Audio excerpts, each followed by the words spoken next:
So you've decided to play Project Zomboid. You boot it up, pick a profession you know nothing about. Man, this is a lot. Spawn into a stranger's house and immediately get overwhelmed by everything. What? What? This is what I spawn into? Oh, are you serious? Jump. Bro, what? That's what I spawn into, huh? There's a frying pan on the counter, but somehow you're bleeding.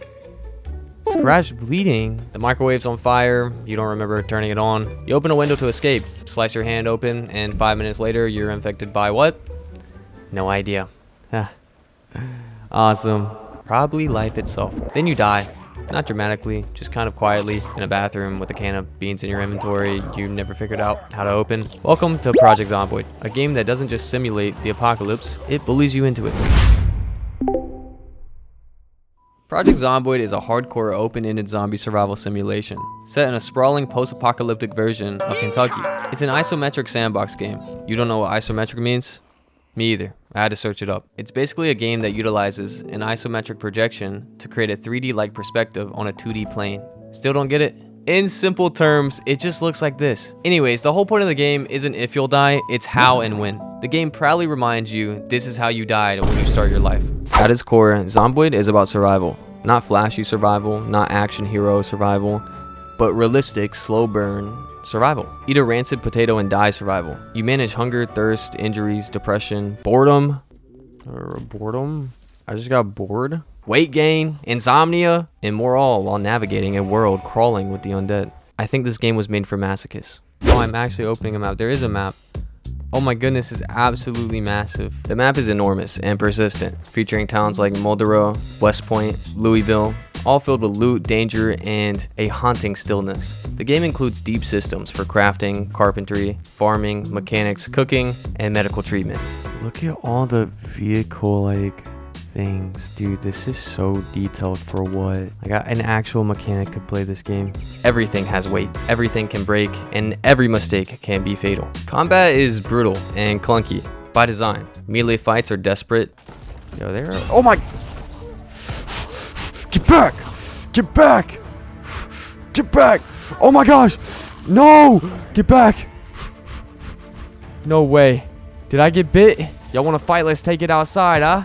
Ranged weapons are loud and risky. And speaking of ranged weapons, do not try to shoot a gun if you have not leveled up your skill tree. Because, hey, even if they're point blank, you're not hitting a single shot. Oh my gosh, bro.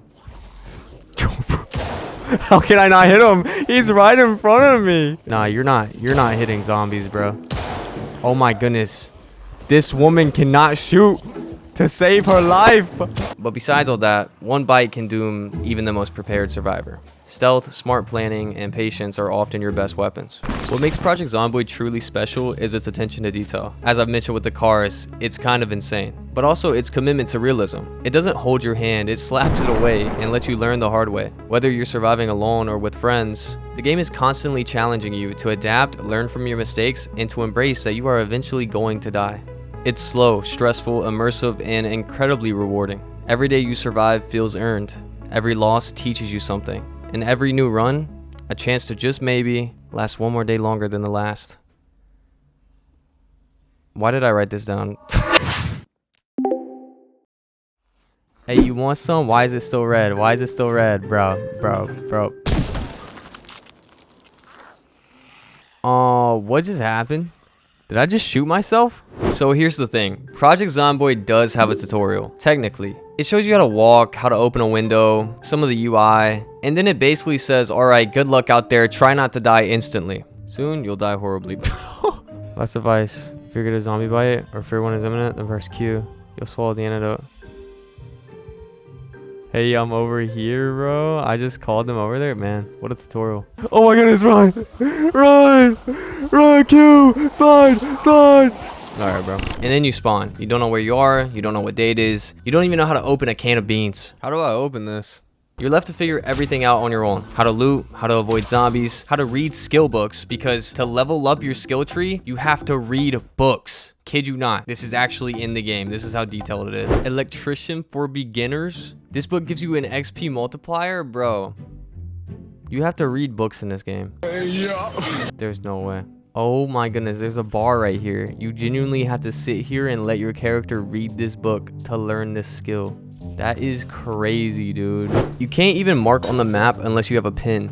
Take the pencil. I think you can like mark things now on the map. Like for example, like if I have a pencil. Whoa. There's no big glowing quest marker, no voice in your ear telling you where to go. You want food? Go find it. You want water? Better hope the pipes still work. And don't even get me started on seasons. This game features 4 seasons: spring, summer, autumn, and winter. Yeah. And if you were wondering, pipes can freeze in the winter time, so you can't get water from pipes. If you want to experience real life in a game, just go ahead and buy Project Zomboid, okay? When wintertime comes around, you better know how insulation works, because the only thing colder than the weather is this game's sympathy. It has none.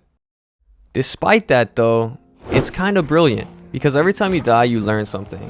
The game forces you to adapt, to pay attention, to treat every action like it matters, because it does. No! In a world where most games give you a mini-map, a waypoint, or a glowing objective marker, Project Zomboid gives you anxiety and a butter knife, and somehow, that's what makes it so addictive.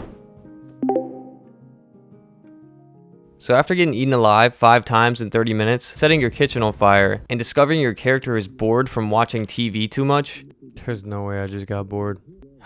You get bored from watching TV? Then what do? You might be wondering, why do people love this game so much? And the answer is weirdly simple, because Project Zomboid is one of the most immersive and rewarding survival games out there. It's not about winning, it's about lasting, about scavenging just enough supplies to get by, about turning an abandoned house into a safe haven, about slowly learning how to not die doing basic things. There's a strange beauty in the game's brutality. Every decision matters. Every mistake teaches you. And somehow surviving one more day than last time feels like a personal achievement. It's a game where your best moments are born out of absolute chaos. And those moments stick with you. Don't just take my word for it. The game has almost 300,000 very positive reviews on Steam. So I decided, why wouldn't we look at some? For the sake of this video, I only picked out a few because there are so many detailed reviews on Steam. It's actually insane. These people are writing essays. I can't say I dislike one thing about this game. I wish I never played it though, because it's all I play now. This guy has over 1,000 hours on the game, so you know he means it. Some of you might be watching this video thinking 1,000 hours is nothing. Please, turn on your shower and use it for once in your life. Gameplay never gets boring. Everything is taken slow, and really is immersive. Everything is in detail and realistic. Highly recommended. Best Steam game so far. Okay, personally, I wouldn't say Project Zomboid is the best game on Steam, but he does have a point about details. I feel like there's 2 types of people. One group of people is going to love the amount of detail and depth that is in the game, and one group is going to hate it. Because Project Zomboid does have so many details. Like I said earlier, a literal mechanic could play this game. Was scavenging an abandoned house, found a cockroach in the bathroom, which I cooked in the oven. I ate it and got severe depression. This game is great, 10 out of 10. This is what I mean about the details, guys. Either people are going to hate that you can actually get depressed in this game, or people are going to love it. What makes it special is how personal it feels. Every run becomes your own story. There's no scripted plot, no handcrafted hero journey, but you create those moments. And when you finally die, and you will die, it's not just game over. It's a full story. A beginning, a middle, and a tragically stupid end. And somehow, that makes it beautiful. So after all that, I have something to admit. Project Zomboid isn't really for me, and that's okay. It's not that it's a bad game. Far from it. I can absolutely see why people love the game. The complexity, the detail, the sheer depth of survival mechanics. There's something kind of amazing about how much care went into simulating every miserable, stressful part of the apocalypse. For a lot of players, that's exactly what makes it so special. They want to spend hours learning how carpentry works, or how water shuts off after 2 weeks, how to make a salad that doesn't depress their character. And I respect it, but for me, it's just a little much. The game demands attention, patience, and a willingness to learn from failure over and over again. And while that level of detail is incredible, it's not always the experience I'm personally looking for in a game. I don't really get too excited to boot it up. I mostly just brace myself. That said, when things do go right, when you manage to escape a crowd of zombies, or when you win a fight you really shouldn't have survived, it feels good. The combat, when it clicks, has this weight to it that makes survival genuinely rewarding. It's like the game looks at you and says, okay, you earned this one. So while Project Zomboid may not be the game I go back to often, I get it. I get why so many people put hundreds of hours into it. I get why they build stories out of their deaths. It's not just a survival game. It's a test. And for the people who love it, that test is the whole point. But please, guys, don't get me wrong. I love a challenging game. but not the type of challenge that Project Zomboid offers. Nonetheless though, Project Zomboid was an experience, and I am glad that I tried it. If you want to see more content like this, leave a like and also comment what you want me to play next. And also, before the video ends, I want to give a big thank you to those who support me on streams through donations. You guys help me out so much and I appreciate it. Also, the beautiful art of this video was done by Jack. Go check him out on Instagram. And yeah, God bless, and I'll see you guys in the next one.